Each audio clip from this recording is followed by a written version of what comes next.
الايفون يمكن يصير يحمس مرة ثانية، وايضا ابل مخططة هالشيء للعام الجاي. ولما اتكلم على شاومي وكيف كسرت القالب وطلعت اول ساعة كأنها ساعة ابل، وايضا جابوا الجوال اللي ب 108 ميجا بكسل. وسامسونج وين في المعادلة هذه كلها؟ السلام عليكم ورحمة الله وبركاته، أخوكم فيصل السيف وحلقة جديدة من أخبار أول في التقنية والعلوم. الحين في أخبار كثيرة بقولها، ولكن خبر العلوم مهم جدا، ولا تنسوا إنه في شيء مجتمعي ضخم صار في الولايات المتحدة الأمريكية لازم ننتبه له، فإن شاء الله خبر العلوم آخر الحلقة. ولكن نبدأ على طول ونروح لأبل. أبل نزلت التحديث حق الاي او اس 13.2. مع هذا التحديث جابت بعض الإصلاحات، وأيضا جابت مجموعة ايموجيز جديدة، أكثر من 50 ايموجي زي اللي تشوفوهم قدامكم على الشاشة. ولكن أيضا صار شيء آخر، تعدد المهام والمالتي تاسكين صار في مشكلة من ناحية إدارة الذاكرة مع بعض المستخدمين، فبالتالي نتوقع يكون في 13.2.1 قريب يصلحوا منه بعض المشاكل. معليش وش نسوي، التحديثات قاعدة تجيب إمكانيات جديدة وتصلح أشياء، ولكن أبل واضح مستانسة على كثرة التحديثات. الحين جاء سؤال في بالي، سواء أنت موظف أو أنت موظفة، لو عندكم بيانات وموجودة على جهازكم وفي عميل يحتاج هذه البيانات المهمة، وش تسووا بالضبط لتوفير هذه البيانات؟ ترجعوا لمقر عملكم، تحصلوا أو تخلوا نسخة احتياطية شايلينها معاكم دائما، أو تشوفوا طريقة توصلوا فيها البيانات عن بعد. شاركوا في الاستفتاء اللي موجود أمامكم، ودي أعرف إجاباتكم إن شاء الله. أروح لشيء ثاني من شركة أبل وحاجة تحمس، جوال الاس اي لما نزل بالنسخة الأولى أكيد تحمسنا. لحظة خلنا نجيبه. أكثر شيء حمس في هذه النسخة والمعالج القوي، وأيضا الفورم فاكتور، التصنيع حقه والتصميم اللي جابنا لزمن جدا جميل مع الآيفونات، وأيضا السعر. فالسعر كان شيء مغري مع نسخة الاس اي الأولى. ففي نسخة اس اي ثانية بتطلع عام 2020، وهذه النسخة أبل واضح بتحط عليها رهان كبير، لأنه حسب التسريبات واضح إنه أكثر ربحهم في الآيفونات السنة الجاية بيكون على هذا الجهاز، بل إنهم متوقعين يبيعوا حوالي 20 مليون نسخة من هالجهاز. فإذا هنا في حادثة لازم نفكر فيها، السعر هل بيكون مغري؟ نعم، لو بالفعل تأكد انه $449 هذا السعر، وتاخذ ايفون في اخر المعالجات وتحصل على اخر تحديثات الاي او اس، شيء مره ممتاز مع ابل. الامر الثاني المهم، شلون حيقدروا يجيبوا 20 مليون مستخدم جديد نفس شركه ابل؟ بالترانزيشنز والعروض اللي حيسووا انتقال جدا كبير، واكيد حيسووا عروض فيها انك تجيب جوال الاندرويد حقك وتحصل على جوال الاي او اس اللي هو الاس اي 2 اذا صح الكلام. فنقدر نقول انه الترانزيشن من انك تتحول من نظام الاندرويد لنظام الاي او اس يمكن يجيب لهم مستخدمين اكثر مما تتوقعوا، فهنا يقدروا يستحوذوا اكثر على مستخدمين يشتروا الجوال، ينضموا الى منصه الاي او اس، ويكونوا ايش؟ جابوا ارباح جدا كبيره مره ثانيه. انتقل الحين للتقرير يفيد بانه الاليكسا، مساعد اليكسا من امازون، مساعد جوجل من جوجل، وايضا سيري المساعد. ما حد كلم. اوكي جوجل ستوب. هي جوجل نو ستوب. فلما ارجع للمساعدات الشخصيه هذه وضم لهم ايضا هذيك اللي بحرف الاس، ما بقول اسمها، المساعدات الشخصيه، وفي تقرير يفيد انه بامكانكم اعطائهم الاوامر عن طريق الليزر، فما في صوت حينسمع. فهنا نقدر نعرف انه في تهكير جدا كبير يمكن يصير على المساعدات الشخصيه، وايضا في كونسيرن على الخصوصيه، في نقدر نقول قلق من ناحيه الخصوصيه. هذا القلق حيجيب معه تحديثات جديده مع نفس صانعين المساعدات الشخصيه، بل انه ايضا امازون بشكل رسمي حتنزل تحديث يمكنك من محي كامل الذاكره اللي موجوده في هذيك اللي بحرف الاي، هذه بحرف الاي. اوكي ما بقولها من كثر الأجهزة اللي هنا كل شوي قاعد واحد يرد علينا. فالمهم يمديك تمحي المحادثات والأشياء اللي صارت معاك. جوجل حطوها في، أو آسف أمازون حطوها في قالب إنها للخصوصية وللأمان، وأكيد هذا القالب صحيح. وأضف إلى ذلك أبعاد أخرى عن الفضائح اللي قاعدة تطلع من بعض المساندات الشخصية وبعض الشركات اللي احتفظوا بنسخ صوتية لمحادثات صارت من أصحاب هذه الأجهزة. وهذا الأمر اللي ما لاقي أيضا حميد بشكل كبير. يعني معليش أنا جايب مساعد شخصي عشان الشركة تسمع مكالماتي والأسئلة والأجوبة؟ لا، هنا مساعدات الشخصية قاعدين نتعلمها كلنا مع بعض، والشركات قاعدة تتعلم فينا. وانتقل الحين لخبر من شركة فيسبوك وتجارب جديدة لتقنية التعرف على الوجه. ولكن ليش التعرف على الوجه؟ على أساس أنه الآلة والذكاء الاصطناعي تتعرف على أصحاب الحسابات الوهمية من الصور اللي يرفعوها، بل أيضا ممكن يصير على الفيسبوك لما أنت تجي تحط بروفايل بيكتشر، صورة على ملفك الشخصي في حسابك، يمكن ينطلب منك أنك تاخذ صورة سيلفية لحظية لتأكيد أنه أنت صاحب الحساب. ما تكون هذه صورتك اللي بيحطها على الحساب، ولكن انت بترفع صورة على نفس الفيسبوك وبعدين يقول لي اكد لي انه هذه الصورة صورتك من خلال اخذ صورة سيلفي. السيلفي ما هو اللي بيطلع مرة ثانية اقول لكم على حسابك الشخصي، ولكن هنا شيء مرة ذكي اشوف من فيسبوك، ويمكن كل الشبكات الاخرى حتصير تطبق هذا الامر، انه ناس تجي وتطلع لك حساب على احد الشبكات الاجتماعية ويحطوا صورة من اي صور العالم. فالحين صاحب الصورة الأساسية صار في نسخة ثانية منه، أو في يمكن شخص انتحل شخصيته. فالتأكيد من خلال صور سيلفي حتمكن حفظ خصوصية الأفراد بأشكالهم وصورهم. فهذا الأمر ألاقيه جدا حسن، وأتمنى لو بالفعل يطبق على كل الشبكات الاجتماعية. فهنا ما تجي تدخل على تويتر وتلاقي 16 حساب موجودة صورك عليه، يعني سبحان الله ربنا أعطاك وسامة أو ربنا أعطاك جمال، فتجي تلاقي نفسك على 60-70 حساب.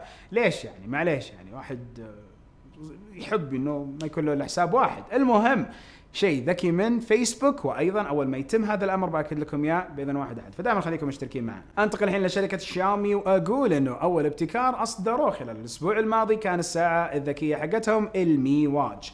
الساعه الذكيه اول ما تشوفها من الجهه الاماميه تحس انها ساعه ابل اللي المفروض تكلفك حوالي 400 الى 600 دولار.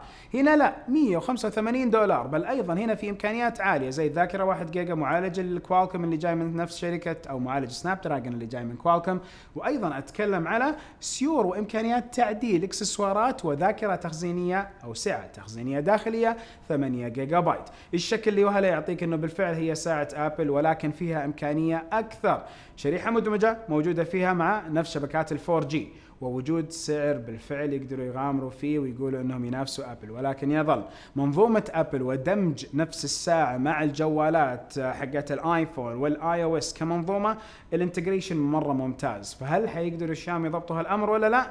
عندكم الاستفتاء، شاركوا فيه. وخليني على الشاومي واقول لكم على جوال السي سي 9 اللي تم الاعلان عنه بكاميرا حساسها 108 بكسل. ليش 108 بكسل؟ بكل بساطه من هالصوره بتعرفوا موجود في هالصوره ناس كثير، ونتكلم هالصوره هي بحساسه 108 ميجا بكسل. هذه الصوره للشخص ترى اللي كان واقف هناك اخر شيء، شوف الوضوح اللي هو موجود عليه. وما ننسى انه في خبر سابق جبناه انه سامسونج يمكن تجيب مع الاس 11 حساس 108 ميجا بكسل، ولكن خليني على نفس الشاومي والجهاز هذا اللي يمكن يكون ايضا سعره حوالي 450 دولار. متوقع انه ينزل لاحقا خلال الاسواق وحيحصل على امكانيات اخرى اللي تعطيه شيء جدا كويس. بيحصل على معالج الكوالكوم سناب دراجون وبيحصل على اكثر من امر اخر. برجع لسامسونج الحين، لو رحنا لنفس سامسونج عندهم جوال ثاني قاعدين يشتغلوا عليه خليفه للاي 50 والاي 50 اس. الحين لازم نفهم وضع الاي 50 والاي 50 اس وش هم.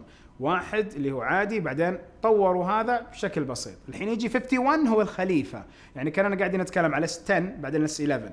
حلو. الاي 51 معالج الاكسينوس اللي موجود امامكم على الشاشه، وايضا امكانيات كثيره منها يمكن هذا الجوال يحصل على كاميرا 48 ميجا بكسل وحساسات اخرى ونظام الاندرويد 10، ويمكن ايضا يكون احد الاجهزه الاولى اللي تحصل على واجهه تشغيليه السامسونج 1 يو اي 2.0 الاصدار الثاني من هذه النسخه. طبعا اكيد سلسله الاي جدا ناجحه وحققت نجاحات عاليه في عام 2019 بالذات لو تكلمنا على الاي 30 50 و70.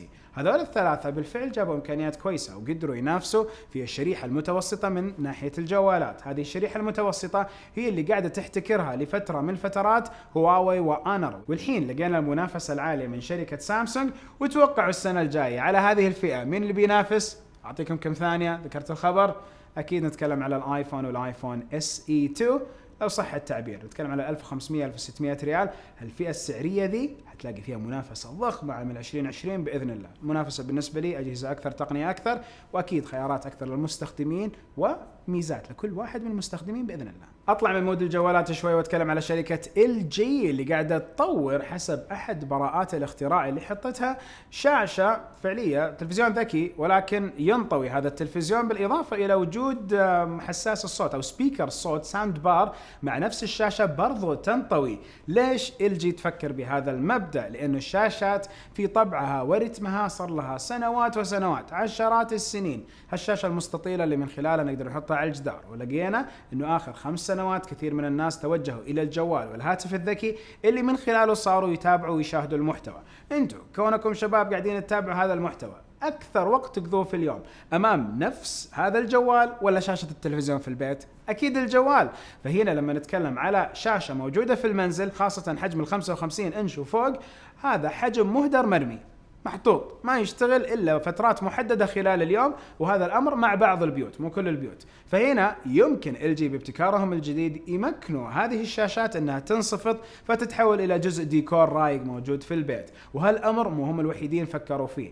جت سامسونج وطلعت لنا شيء اسمه شاشات الفريم البرواز. شاشات البرواز حقت سامسونج لما أنت تخلص من محتوى التلفزيون وتطفيها بكل بساطة تتحول إلى برواز مرئي رائع، تتكلم على صور فنية تطلع لك من حول العالم، وهذا أمر حسن. فتلاقي الشاشة ما صارت سطح أسود ميت، لا صار برواز، صارت لوح فنية تدار خلال اليوم بشكل تلقائي. سألتكم في الحلقة الماضية هل سامسونج تقود المستقبل حق الشاشات الذكية في الجوالات مع شاشاتهم اللي تنطوي؟ 71% منكم قال نعم، وبعدين الآراء الباقية كانت بين انهم لا مو هم في غيرهم، وايضا الناس اللي تقول لا. الحين لو تكلمنا على المستقبل فأكيد ما احنا عارفين وش حيصير فيه، ولكن ما ننكر انه خلال ال20 سنة الماضية سامسونج قادت كثير من الثورات في مجالات كثيرة في التقنية، منها النوت اللي ذكرته في الحلقة الماضية، وايضا منها بعض الشاشات الذكية ومبادئ الشاشات الذكية، هم نفسهم اللي اخذوا الشاشة اللي مطوية الأساسية، وأيضا ابتكارات بدمج التقنيات على الشاشات في منظومة الأجهزة المنزلية. ما حد قبلهم قد سوى الأشياء هذه، وهم نفسهم فتحوا المجال. فما ندري يمكن المستقبل لهم أو لغيرهم، أو على الأقل واحد منهم يبتكر شيء اللي يكون هو الطريق للأمام بإذن الله. وقبل الخبر العلمي المهم خليني أرجع لسامسونج وأقول إنه في براءة اختراع أيضا لشركة سامسونج تؤكد إنه في جوال الS10 لايت يمكن يطلع. براءة الاختراع بينت التصميم، واضح إنه التصميم حيشبه الS10 بلس برو، قصدي برو ولا بلس؟ لا بلس، اي بلس، اوكي اشوف معليش كثرة الجوالات يا جماعة. والخبر الأخير العلمي المهم جدا، لو شفنا آخر الدراسات اللي صارت في الولايات المتحدة الأمريكية تؤكد أنه نسبة كبيرة من الأطفال والمراهقين اللي خضعوا لنفس الدراسة يستخدموا السجائر الإلكترونية اللي هي الفيب. أنا أتكلم على أطفال، أتكلم على ناس موجودين في المتوسط وناس موجودين في الثانوي قبل حتى ما يتخرجوا قاعدين يدخنوا سجائر إلكترونية. التفاصيل الكثيرة اللي موجودة في هذا التقرير تبين لك أفضل أنواع وأكثر أنواع اللي يستخدموها، المشاكل والمخاطر، ولكن رقم هو اللي شدني. حوالي 5 ملايين طفل ومراهق في الولايات المتحدة الأمريكية يستخدموا الفيب، نسبة ضخمة. لو أخذناها نسبة وتناسب مع السكان حنلاقي رقم مجنون من الأطفال يستخدمها، وهذا نتكلم على الإحصائية، فيمكن في رقم أكبر من كذا على أرض الواقع. هنا مرة مهم نأكد أن السجائر الإلكترونية أبدا مو صح أنه ما تسبب أمراض، ما تسبب مشاكل، هي شيء جديد. زي ما نتكلم على التقنيات وتقنية الفولد بالجوال اللي ينطوي أنه ما احنا عارفين هل هو الطريق للمستقبل والأمان ولا لا، وما احنا عارفين هو بيكون شيء مستقبلي يفيدنا بشكل كبير. أيضا السجائر الإلكترونية احنا ما نعرف إذا فيها خطر صحي علينا الضخم ولا لا. قاعدين نسمع عن المؤامرات اللي قاعدة تصير بين شركات التبغ وشركات التدخين الإلكترونية، ولكن الواقع يقول أنه التدخين إهدار للمال، إهدار للصحة. الله يرحم موتانا وموتانكم اللي راحوا من نفس التدخين، وكان التدخين أحد أسباب وفاتهم، وعلينا نحذر. وإذا شفنا أطفال ولا شفنا أحد قاعد يدخن فيب بس ننبه اللي حولنا وننبه أهله، لأنه بالتأكيد هو قاعد يخاطر بصحته بقوة وقدرة جسمه اللي ربنا عطاياها وما يقدر يسترجعها مع الأشياء اللي قاعد يضيع جسمه فيها. فمعلش الخبر بالنسبة لي حساس، كون إنه التدخين تعرفوا كمية الكره اللي يعطيها لهذا الشيء الغريب اللي موجود في كوكبنا. نهاية الحلقة كل حلقة سبحانك اللهم وبحمدك أشهد أن لا إله إلا أنت أستغفرك وأتوب إليك. أتمنى لكم نهاية أسبوع جدا رايقة وممتازة وفيها أجمل المتعة والراحة بإذن واحد أحد. أشوفكم على خير. السلام عليكم ورحمة الله وبركاته.